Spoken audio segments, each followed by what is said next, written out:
Welcome back to Building Character, where we figure out how to play as your favorite fictional characters in Dungeons & Dragons. Join the Patreon for these sheets and a whole bunch more, and like and subscribe to defy genre next time you play. Maybe. Today we're building Spiegel and Faye Valentine, two cowboys on the Bebop. Say that sentence to one of your grandparents and it will sound like you're casting a spell on them, unless your grandparents like anime, in which case they'll just be like, "Yeah, did you watch the Netflix adaptation, you poser?" My funny Valentine. We'll start off with Faye. The first rule of combat is attack first, which is also our first goal. We need to ratta the tatta to put the fear into our enemies with some extreme speed. Next, we need to bring the charm. After a strong first impression, there's no need for a lot of violence. Finally, we'll have a knack for survival to give us an unreasonably long life. For stats, we'll be using the standard point array from the player's handbook. Roll for stats if you want, just keep your multi-classing minimums in mind. Charisma will be number 1. Your main method of handling things is charming people until you can sneak away unscathed. Dexterity next, you need it to sneak away unscathed, but also to aim in case debt collectors catch up to you. Wisdom after that, you need high passive perception to be ready when Johnny Law is coming after you. Follow that up with intelligence. You might be new to the future, relatively speaking, but you understand the spaceships and stuff. Constitution is a bit low. You got in an accident and needed a 50-year nap to recover, but we'll dump strength. You're not going to be yeeting a car at anyone. Does getting left in the back of a fridge give Faye any additional abilities? Nah, she's just a human. Actually, she has amnesia, so it's like, it's a bad thing. But she knows how to use guns, so grab the gunner feat. We're gonna stick with gunner this time. I'll explain guns in D&D, but hey, your DM doesn't have guns in their setting. Just grab yourself a little thing called the crossbow expert feat. Gunner gives you +1 dexterity, proficiency with firearms. It lets you ignore the loading property and fire within 5 feet without disadvantage. Guns are ranged weapons. They're in the Dungeon Master's Guide. I think an automatic pistol works well for you. It's got a basic range of 50, max range of 150, and each shot deals 2d6 piercing damage. Okay, now I will go back to never talking about them again because I like the crossbow expert feat better. Bump your charisma and dexterity with your 2 free points. Take perception for your skill of choice and the criminal background for deception and stealth. There isn't a background for Sleeping Beauty. Buffet is way more like Rip Van Winkle. Sleeping Beauty doesn't wake up in the future, or at least not like the very distant future. We'll kick things off as a rogue because they get a lot of skills and you need them to pay your crippling medical bills. Persuasion, performance, sleight of hand, and acrobatics are where it's at if you want to pay off your debt with crimes. You get expertise, doubling your proficiency bonus with 2 skills like deception and persuasion to stall initiative until we can blast people away round 1. Sneak attack will make that happen faster with an extra d6 on an attack against a creature when you have advantage on the roll or an ally within 5 feet of them. You have to be using a finesse or ranged weapon, but the only hammer Faye is a fan of is the one she's fanning. Second level rogues get cunning action, letting you dash, disengage, or hide as a bonus action, helping you get away if your gambles don't pay off. They frequently don't. That's why, spoilers, I'm not grabbing the lucky feat. Faye is a gambler, but I don't think she's a good one. How often does she win betting on the ponies? Third level rogues can shoot faster as a swashbuckler with rakish audacity to add your charisma modifier to your initiative rolls, and make sneak attacks against creatures within 5 feet of you as long as no other creature is within 5 feet of the 2 of you. Oh, you got within melee range of the archer. Well, thanks to the gunner feat, you can just unload point blank. You also get fancy footwork, meaning creatures you make a melee attack against can't make opportunity attacks against you. This can't be with a ranged weapon, so just kick someone. You're not good at kicking people, but you just have to try, and then you can disengage for free. You also get 2d6 sneak attack damage, and to get it off more often, steady aim. That gives you advantage on an attack roll as a bonus action, as long as you don't move that round. It's not the best use of your bonus action. We're gonna get something for that soon. 4th level rogues get an ability score improvement. Bump charisma right away for better hustling, both in terms of conning people out of their money and initiative, thanks to rakish audacity. We'll bounce over to ranger now for an extra skill like survival to track bounties, and canny, which is expertise in another skill. I think perception is the way to go. Faye is always looking over her shoulder. You also get favorite enemy to track creature better, like 2 types of humanoids, humans, and another type of your choice. Second level ranger is where it really gets cooking, with a fighting style like archery to add 2 to your attack rolls with ranged weapons, making sure that you're always landing those sneak attacks. They also get ranger spells and an exclusive one like Hunter's Mark. That gives you advantage on tracking checks against a specific creature for an hour, and you deal an extra d6 of damage to them with your attacks. That's 3d6 per shot with an automatic pistol. If only we could make more attacks per round. You get 2 spells. I just wanted Hunter's Mark. Long Strider will make you run 10 feet faster to take advantage of your extra mobility from rogue. Third level ranger is what we're really here for, letting you choose a conclave like Gloomstalker, turning you into a dread ambusher. That lets you add your wisdom modifier to your initiative rolls, run 10 feet faster on the first round of combat, and make 1 more attack that deals an extra d8 of damage on the first round of combat. Sneak attack can't pop on both, but we're going to be grabbing abilities to take advantage of your hair trigger, don't worry. You also get Umbral Sight for 60 feet of dark vision, and you're invisible to creatures that rely on dark vision to see you. Just another way for Faye to get away without being noticed. Now we're going to jump over to Fighter for another fighting style like Superior Technique, giving giving you a d6 superiority die to spend on a maneuver. Trip attack lets you force a strength saving throw on a creature, failing that they're knocked prone, and you always get to add a d6 to that damage. We really just want more damage to pop off in the first round. You also get second wind, letting you heal 1d10 plus your fighter level as a bonus action once per short rest. I get the feeling Faye takes a lot of short rests, but rarely gets the full 8 hours. I guess I understand why she's wary of oversleeping. But second level fighters can make up for that with Action Surge, letting you make 2 actions in 1 turn once per short rest. That's 3 attacks in your first round, all of which benefit from Hunter's Mark, but only 1 of which can get sneak attack. I just wanted to make sure that we're keeping track of that at home. Third level fighters can choose a martial archetype, and battle masters get 4 more superiority die that all get bumped up to d8s for a total of 5. You also get 3 more maneuvers. Disarming Strike forces a strength saving throw on a creature, failing that they have to drop something they're holding, adding your superiority die to the damage. People tend to be worse at fighting unarmed. Commanding Presence lets you add your superiority die to a persuasion, intimidation, or performance check. I'd say persuasion is the most in character for you, and added on top of your proficiency will make you one of the most charming people we've ever built. Finally, Parry lets you reduce damage by your superiority die plus your dexterity modifier as a reaction. Keeping the damage off is nice when you don't have a positive constitution modifier. The most important thing is obviously Student of War for a set of artisan's tools like calligraphy. Cook's utensils would be really useful on the Bebop. Everyone is always hungry, but Faye would risk it all for the power of the gods. 4th level fighters get another ability score improvement, cap off your charisma modifier. With a name like Valentine, obviously you're more of a lover than a fighter, but if we must fight, let's fight good. 5th level fighters get an extra attack, letting you fight good, making 2 attacks with your action instead of 1, or up to 4 with an Action Surge, and 5 in the first round of combat with the Dread Ambusher ability. So you can spend all of your superiority die in the first turn for around 17d6 plus 5d8 plus your modifiers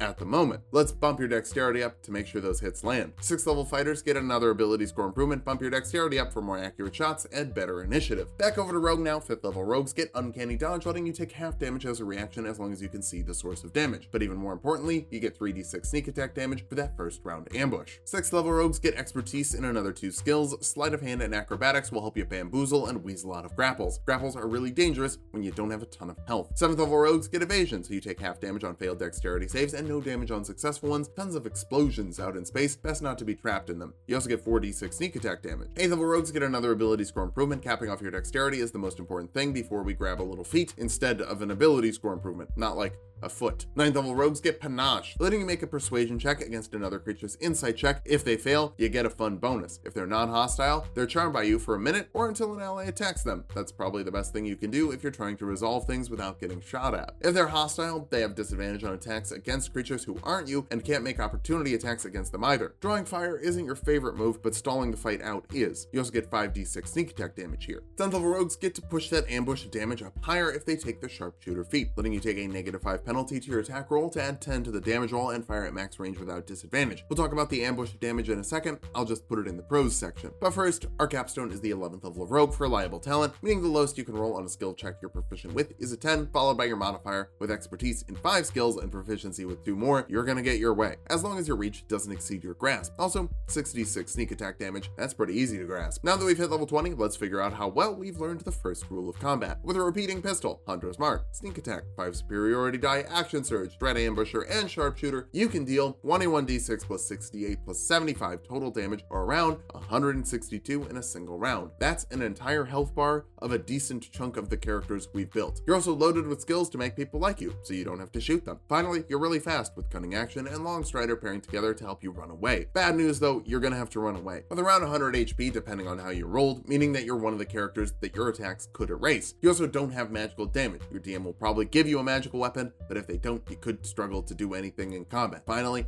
all your resources get dumped in round 1. You're not terrible after that, but it could be risky going all in. I just think Faye is the type to gamble. All or nothing, win or lose, but never draw. Ideally, she just needs someone with consistency to clean up the messes she leaves after round 1. You like jazz? Okay, 3, 2, 1, let's jam.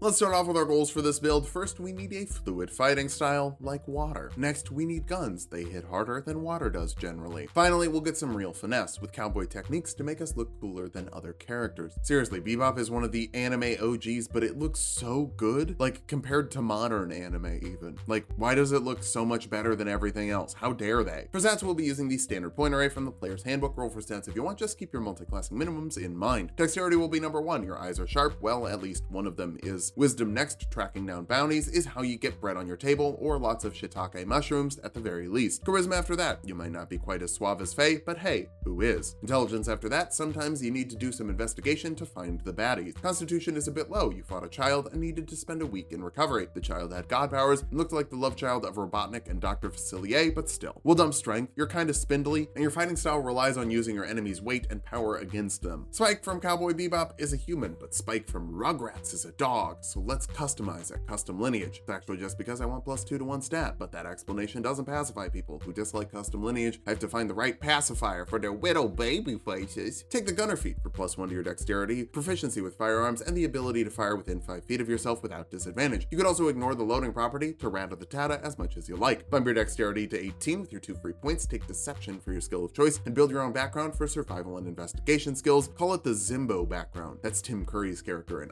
Real Monsters. Is 90s Nickelodeon references gonna be the thing that soothes the angry gamer's soul? Maybe. We'll kick things off as a monk, letting you grab 2 skills from the monk list, like acrobatics and sleight of hand, and the ability to throw hands with martial arts. Then I'll let you use your dexterity modifier for your unarmed attacks. They deal 1d4 damage, and you can make another one with your bonus action after you make one with your action. Or when you make an attack with a monk weapon. We'll talk about that more in a second. You can't be wearing armor, but you're pretty much always on that suit and tie-ish, so grab unarmored defense to make your AC 10 plus your dexterity and wisdom modifier when you're not wearing armor to avoid all the incoming fire. Let's bounce over to fighter right away. It's not a better class than monk, it's a different class. It pairs really well with monk. Onions aren't better than potatoes, they're different, but put them together, now it's a party. Potatoes get a fighting style like unarmed fighting to deal 1d8 bludgeoning damage with 2 free hands, 1d6 with 1 free hand if you want to hold a gun, or 1d4 to a creature you have grappled once per round. You dump strength, grappling is not going to be your bag. That's why Spike never suplexes anyone. You also get second wind or cover 1d10 plus your fighter level as a bonus action once per short rest. And right back to monk. Second level monks get key points they can use to do cool cowboy stuff like step of the wind to dash or disengage as a bonus action with double jump distance, helping you boogie after the bounties. Patient defense lets you dodge as a bonus action, moving like water. Have you ever tried to punch water? Doesn't work. Flurry of blows lets you make 2 unarmed attacks instead of 1 with your bonus action for some really rapid fire. If only you could do that after firing a gun. Well, thanks to Dedicated Weapon from Tasha's Cauldron of Everything, they can be. Once per short rest, you can pick a martial weapon without the heavy or special property, which includes quite a few guns, to start blasting. But when you're not far away to blast without worry, unarmored movement makes you faster when you're not wearing armor. Third level monks can choose a monastic tradition. Drunken masters get the drunken technique, letting you disengage for free with 10 extra feet of movement speed after you make a flurry of blows, helping you control your positioning. You have a 0 constitution modifier, position yourself far away. You also get proficiency with brewer supplies so you can save money at the bar, and the performance skill. Someone's gotta be playing all that jazz. It's grand, but you could jam with them now. You also get to deflect missiles, letting you reduce the damage from incoming ranged attacks by 1d10 plus your monk level plus your dexterity modifier as a reaction. If you drop it to 0, you can throw the ammo back with a key point, but I'd keep those key points for other things, like dodging. 4th level monks get slow fall, letting you reduce falling damage by 5 times your monk level as a reaction, so falling out the airlock is no big deal. Actually it is, you still need air. You also get an ability score improvement, cap off your dexterity modifier for the most accurate shots. Now back to fighter. Second level fighters get action surge, letting you make 2 actions in 1 turn once per short rest, so you could be making up to 4 attacks in 1 round. You also could have done that if we just hit 5th level monk, but monk gets a bunch of fancy stuff further down that Spike can't do. Spike isn't too good for monk, monk is too good for Spike. I love monks and Spike, it's a bit. We're all friends here, calm down. Third level fighters can choose a martial archetype. Battlemaster is pretty rad, and lets you get stylish with 4d8 superiority die you can spend on 3 maneuvers. Disarming attack lets you force a strength saving throw on a creature, making them drop something they're holding if they fail. Trip attack forces a strength saving throw on a creature, failing that they fall prone, and distracting strike gives your next ally to attack the creature advantage on their attack. All of those trick shots get to add your superiority die to the damage, and yes, they can all be made with unarmed attacks and ranged attacks. Some maneuvers later will specify a melee weapon attack, but unarmed attacks are melee weapon attacks unless they're specified with a weapon afterwards. It's confusing, but just Google it, sweetie. You could also Google calligraphy proficiency, or you could use Student of War as a Battlemaster for calligraphy proficiency, either or. 4th level fighters get another ability score improvement, bump your wisdom up to track enemies better and avoid hits with more regularity. 5th level fighters get an extra attack, that's 2 attacks with your action, 4 with an action surge, and up to 6 with a flurry of blows after that, allowing you to take on a whole squad of baddies by yourself. Sometimes Faye has to go to amnesiac club meetings. They're fun, but they're they're very hard to schedule. 6th level fighters get another ability score improvement, bump your wisdom up even more. Fighters get so many ability score improvements so fast, it's a delightful class and works really nicely with Monk, another delightful class. 7th level fighters get to know your enemy. With a minute of study, you gain 2 pieces of information about a creature: their HP, AC, strength, dexterity, or constitution score, fighter levels, or total levels. You know if you're better than, worse than, or equal to them in those regards. It's supposed to be a minute of watching them, but I think 2 sexy cowboys telling you about potential bounties on the TV sounds more fun. You also get 2 more maneuvers. Root Toot Toasty lets you make a melee attack against a creature with your reaction after they miss you with a melee attack. Painting Attack lets you use your bonus action to get advantage on an attack roll against a creature within 5 feet of you. Both add your superiority die to the damage and should let you humiliate anyone you're fighting. 8th level fighters get another ability score improvement for your wisdom for base 20 AC in a suit, meaning you get to Root Toot Post Toast way more often, especially if you're dodging with patient defense. 9th level fighters get Indomitable, letting you reroll 1 failed saving throw once per long rest. Dexterity and Wisdom are some of the most common. Spike regularly dives out of explosions and is pretty immune to Faye's charms, relatively speaking. 10th level Battle Masters get improved combat superiority, bumping your die up to a D10, and you get 2 more maneuvers to spend them on. Sweeping Attack lets you hit a creature within 5 feet of the first creature you hit with a melee attack, dealing the superiority die in damage for a badass sweep kick. Tactical Assessment lets you add your superiority die to an investigation, insight, or history check. I think the first 2 are much more up your alley. You don't know what Betamax tapes are. I don't either, but I don't claim to be good at history. Are they like VHS tapes for fish? 11th level fighters get another extra attack. That's 3 attacks with your action, 6 with an action surge, or up to 8 with a flurry of blows in a single round. Oh, and with Drunken Technique, that's also free disengagement with extra speed. You're gonna be a wild type of fighter. 12th level fighters get another ability score improvement or a feat. The Sharpshooter feat lets you take a -5 penalty to your attack roll to add 10 to the damage roll of a ranged weapon attack, and you can fire at maximum range without disadvantage. With your considerable amount of attacks, you could really put out a vicious amount of damage with a gun. He uses a sword though, that's worse than a gun. 13th level fighters get another use of Indomitable. Important to know, you can use these on death saving throws, so maybe we could get a sequel series? I mean, he's probably dead, it's been over 20 years. Spoilers, but